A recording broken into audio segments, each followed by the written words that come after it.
So everyone welcome to the channel.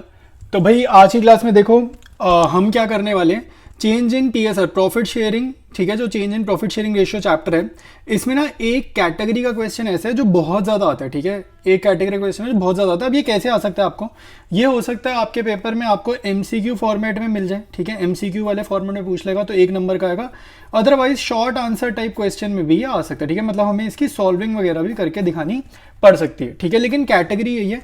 तो total 2 questions हम लोग करेंगे, ठीक है। हम आज की क्लास में टोटल 2 क्वेश्चंस करने वाले हैं। तो ये दोनों क्वेश्चंस कर लेना तो तुम्हारे को ये वैरायटी कवर हो जाएगी। और ये क्वेश्चन में लैंग्वेज कितनी प्रकार की, कितनी टाइप की लैंग्वेज आपको देखने को मिल सकती है कि वो इसी क्वेश्चन को किसी और लैंग्वेज में पूछ सकता है, तो वो सारी टाइप की लैंग्वेज भी मैं यहाँ पर बता दूंगा कि वो कैसे इस क्वेश्चन को आपको पूछ सकता है, ठीक है। तो ध्यान से वीडियो देखना और तुम्हारा सारा कॉन्सेप्ट क्लियर हो जाएगा। तो यहाँ पे देखो 3 पार्टनर्स गिवन है, आई, ए और एम, ठीक है। 3 पार्टनर्स हैं, इनकी रेशियो गिवन है 5:3:2। तो जैसे ही मेरे को रेशियो दिख रही है ना, तो आपने भी एग्जाम में क्या करना है, जितना क्वेश्चन रीड करते जाओगे ना उतना साथ साथ आपको लिखते जाना है। तो ये ओल्ड रेशियो हमारे को गिवन है, तो यहाँ ब्रैकेट में लिख लिया ओल्ड, ठीक है। तो ये तीनों पार्टनर्स की ओल्ड रेशियो लिख ली। फिर कह रहे they decide to share profits 2:3:5, तो ये न्यू रेशियो गिवन है इनकी, ठीक है। तो न्यू रेशियो हम लिख लेते हैं 2:3:5। तो ये हमारे पास न्यू रेशियो गिवन है, तो ओल्ड रेशियो न्यू रेशियो दोनों मिल गए। अब क्या कह रहे हैं, they also decide to record the effect of the following without effecting their book values. देखो ये कीवर्ड है आपका कि without affecting their book values, ये लाइन आपका कीवर्ड है, ठीक है। तो ये लाइन लिख देगा, ठीक है। या फिर देखो नोट मैंने एक लिखा है यहाँ पे नोट, तो नोट में क्या बात है, नोट में बोलेगा when reserves are to be shown in the new balance sheet, या तो वो बोलेगा कि आपको रिजर्व नहीं बांटने, डिस्ट्रीब्यूट नहीं करने। देखो क्या लिख रहा है, when reserves are not to be distributed, या तो बोलेगा रिजर्व मत बांटो, या फिर वो बोलेगा when reserves are to be shown in the new balance sheet, reserves को नई बैलेंस शीट में शो करना है। ये ऑटोमेटिकली समझ में आता है, अगर शो करना है मतलब नहीं बांटना, ठीक है। ये दोनों लाइनों का सेम ही मीनिंग है। या फिर वो लिख देगा क्वेश्चन में कि without affecting their book values. तो इन तीनों में से कोई भी लैंग्वेज आपको आ जाए, आपको समझ जाना है ये इसी वाली टाइप का क्वेश्चन है जो हम आज की क्लास में करने वाले हैं, ठीक है। तो हमारे पास रिजर्व्स कौन कौन से, भाई जनरल रिजर्व है, ठीक है, 1,50,000 का। इन्वेस्टमेंट फ्लक्चुएशन रिजर्व है 25,000 का। उसके बाद वर्कमैन कंपनसेशन रिजर्व है 50,000 का। Profit and loss account bracket में क्रेडिट है, कुछ नहीं लिखेंगे तो एज्यूम करेंगे क्रेडिट है, क्रेडिट मींस प्रॉफिट, ठीक है। और एडवर्टाइजमेंट सस्पेंस डेबिट बैलेंस है 1 लाख रुपीज का, ठीक है। तो ऐसे आपको 4 चीजें गिवन है। पास एंड एडजस्टमेंट एंट्री, ऐसे टाइप के क्वेश्चन में हमेशा एडजस्टमेंट एंट्री ही करी जाती है, ठीक है। तो ये चीज याद रखेंगे, हमेशा एडजस्टमेंट एंट्री ही करी जाती है।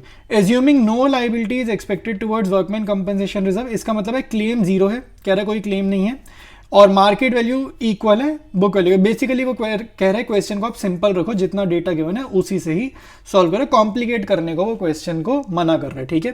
तो ये अपना क्वेश्चन है और किस टाइप से पूछा जा सकता है मैंने आपको बता दिया, ठीक है। अब ओल्ड रेशियो न्यू रेशियो लिखिए। अब मैं सबसे पहले ये रिजर्व्स के बैलेंसेस यहाँ पर रजिस्टर पे लिखूंगा और उसके बाद इसको सॉल्व करता हूं। ऑल राइट, तो क्वेश्चन समझ लिया हमने। General reserve, IFR, workman compensation, सबकी वैल्यू मैंने लिख ली है, ठीक है। एडवर्टाइजमेंट सस्पेंस का क्योंकि डेबिट बैलेंस है, इसका डेबिट बैलेंस है, इसलिए इसको नेगेटिव लिखना है, लेस लिखना है, ठीक है। पीएनएल अकाउंट का क्रेडिट होगा तो पॉजिटिव लिखेंगे, पीएनएल अकाउंट का अगर डेबिट होगा तो नेगेटिव लिखेंगे। अब ये सारा आपने ऐड करना है। देखो सबसे पहले आपको नेट अमाउंट निकालना होता है ऐसे केसेस में जब भी हमारे को रिजर्व वगैरह बांटने नहीं होते या सेम बुक वैल्यू पे शो करने। तो अगर मैं इन सबको ऐड करूंगा तो ये 75 और 5 1 लाख होगा, ठीक है। पॉजिटिव 1 लाख और ये नेगेटिव 1 लाख कैंसिल होगा। देखो ये और ये पॉजिटिव 1 लाख, ये नेगेटिव 1 लाख, ये खत्म। 50 और 150 2 लाख रुपए पॉजिटिव आ जाएगा, ठीक है। अब आपको क्या करना है, सिंपल जैसे गुडविल की एडजस्टमेंट एंट्री करते हैं ना, गेनिंग टू सैक्रिफाइसिंग। मान लो ये गुडविल गिवन है 2 लाख, तो गेनिंग टू सैक्रिफाइसिंग की जो जैसे हम करते थे ना जर्नल एंट्री, बिल्कुल उसी तरीके से आपको इस क्वेश्चन में जर्नल एंट्री बनानी है, ठीक है। तो सबसे पहले हमें गेनिंग रेशियो या सैक्रिफाइसिंग रेशियो चाहिए, तो जो भी है हम लोग old ratio minus new ratio करेंगे और फिर ये 2 लाख रुपीज को उस अकॉर्डिंग बांट देंगे, ठीक है। तो अब हम आगे सॉल्व करते हैं। तो सबसे पहले भाई आई का लिखते हैं, तो आई की ओल्ड रेशियो में लिख रहा हूँ, ठीक है। फॉर्मूला में ये वाला यूज करूंगा, सैक्रिफाइसिंग रेशियो वाला, old ratio minus new ratio, ठीक है। मुझे जो भी बच्चे पहले से फॉलो करते हैं उन्हें पता है मैं पूरी पार्टनरशिप में एक ही फॉर्मूला यूज करता हूँ और नेगेटिव आएगा तो हम उसको गेन मान लेते हैं, ठीक है। तो 5/10, ठीक है, माइनस 2/10, तो ये आई का हो जाएगा। तो ये आंसर आ रहा है 3/10, ये अपना सैक्रिफाइस है, ठीक है, ये अपना सैक्रिफाइस है। इसके बाद नेक्स्ट पार्टनर ए, तो ए का क्या है 3/10, ठीक है, 3/10 और यहाँ पे न्यू भी क्या है 3/10, तो ये तो आ गया जीरो। तो जीरो का मतलब क्या होता है, ना गेन हुआ ना सेक्रीफाइस हुआ, तो यहाँ लिखना होता है नो गेन नो सेक्रीफाइस, ये लिख कर आएंगे, ठीक है। इसके बाद हम अपने थर्ड पार्टनर का यहाँ पर निकाल देते हैं, ठीक है। थर्ड पार्टनर है एम, तो ओल्ड है हमारी 2/10 और -5/10, तो ये अपना -3/10 आ रहा है, और नेगेटिव मतलब क्या होता है, गेन, ठीक है। तो आपकी जर्नल एंट्री बन गई गेनिंग टू सेक्रीफाइस, और जिसका जीरो होता है ये जर्नल में नहीं आएगा, ठीक है। तो अगर मैं यहाँ से जर्नल लिखूंगा तो क्या होगा, गेनिंग को डेबिट करो, तो यहाँ पे हमारे को जो भी कंप्लीट नेम है वो फुल नेम आपने लिखना होता है एग्जाम में, ठीक है। तो AIIMS capital account debited two eyes capital account, ठीक है। तो फुल नेम में यहाँ पे लिखना, और अब वैल्यू देख लो भाई, वैल्यू कैसे लिखेंगे, ये जो फ्रैक्शंस आई हैं इसको मल्टीप्लाई कर देंगे 2 लाख से, ठीक है। और दोनों जगह 3/10 है, तो 3/10 इंटू 2 लाख हम लोग कर देंगे, ठीक है। 10 से 10 गया, 3 इंटू 20,000 यानी कि 60,000 रुपीज। तो ये आपका आंसर है, ठीक है।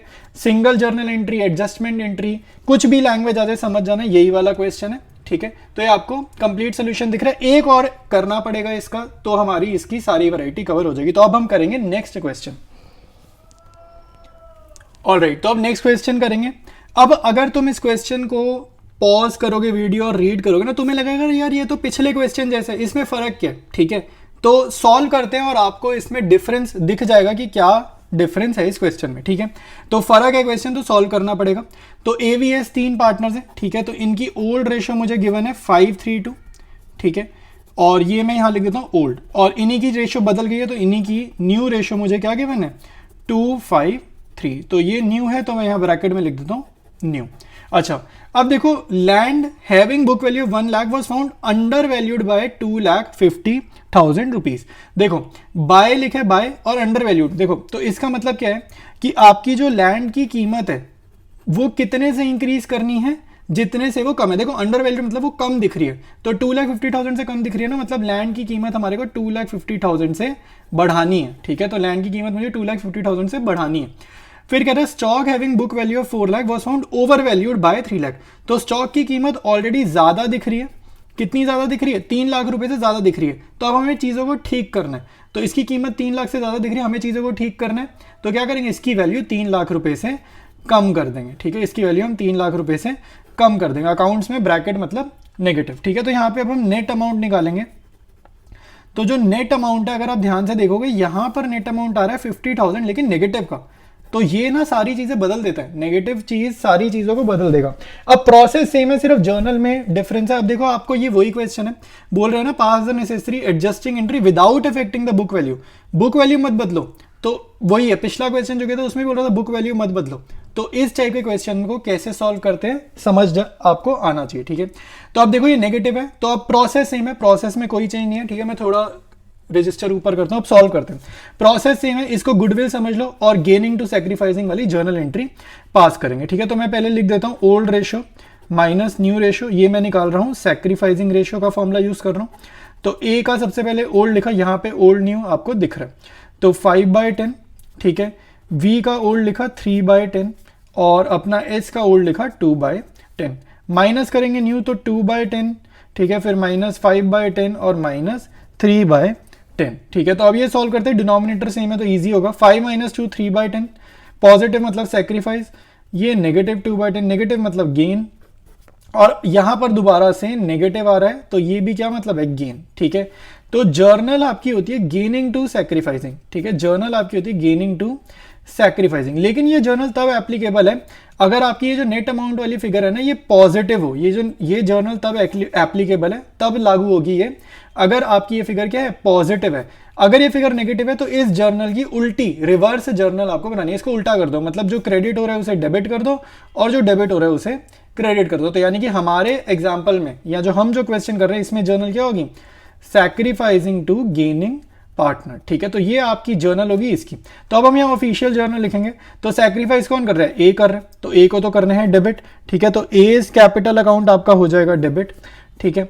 और क्रेडिट क्या होगा, ये जो गेन कर रहे हैं, क्योंकि लॉस के केस में नेगेटिव नेट अमाउंट जब होगी यानी कि लॉस के केस में ये जर्नल चलती है, तो वी और एस को हम यहाँ पे क्रेडिट करेंगे, ठीक है। तो उल्टी जर्नल होती है, ये याद रखना। और एमसीक्यू में अगर आया तो वो आपको पक्का ये वाली जर्नल आपको ऑप्शन में दे देगा, अमाउंट भी सेम लिख देगा।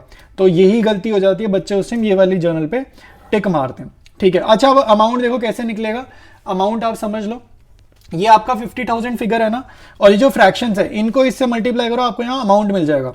तो ए का अगर मुझे अमाउंट निकालना है तो ए का फ्रैक्शन का आंसर है 3/10, ये ए का फ्रैक्शन का आंसर है, इसको इस नेट अमाउंट से मल्टीप्लाई करो 50,000। तो यहाँ पर तो पॉजिटिव ही लेना, ये नेगेटिव यहाँ मत ले लेना, ठीक है। नेगेटिव का इफेक्ट सिर्फ जर्नल पे पड़ता है। तो ये 0 से 0 कटा, ये 5 3 15,000 रुपीज। वी में कितना जाएगा भाई, ये जो फ्रैक्शन है 2/10 इसको 50,000 से मल्टीप्लाई कर दो, ठीक है। तो ये वी का आ जाएगा, ठीक है। तो ये कितना आएगा, 0 से 0 कटा तो 5,000 इंटू 2 10,000 रुपीज, ठीक है। अब ये चाहे बैलेंसिंग फिगर से निकाल लो, देखो 15 - 10 5 आ रहा है। अदरवाइज लॉजिक से भी मैं आपको बता देता हूँ, ये 1/10 है इसका आंसर, तो 1/10 मल्टीप्लाइड बाय 50,000 रुपीज, तो ये भी 0 से 0 कटेगा 5,000 आ जाएगा, ठीक है। तो ये आपका कंप्लीट क्वेश्चन था, ठीक है। दो टाइप में दो क्वेश्चन कर रहे हैं, टाइप एक ही है और ये आती ही आती है, मतलब ये तो बहुत ज्यादा आती है, तो काफी इंपॉर्टेंट है ये, ठीक है। तो इसको जरूर एक बारी लिख कर रिटर्न प्रैक्टिस करना। कोई भी डाउट है और या सजेशन है तो नीचे कमेंट्स में आप जरूर मेंशन करो, और पीडीएफ चाहिए तो व्हाट्सएप चैनल ज्वाइन करो, ठीक है। पीडीएफ के लिए व्हाट्सएप ज्वाइन करो।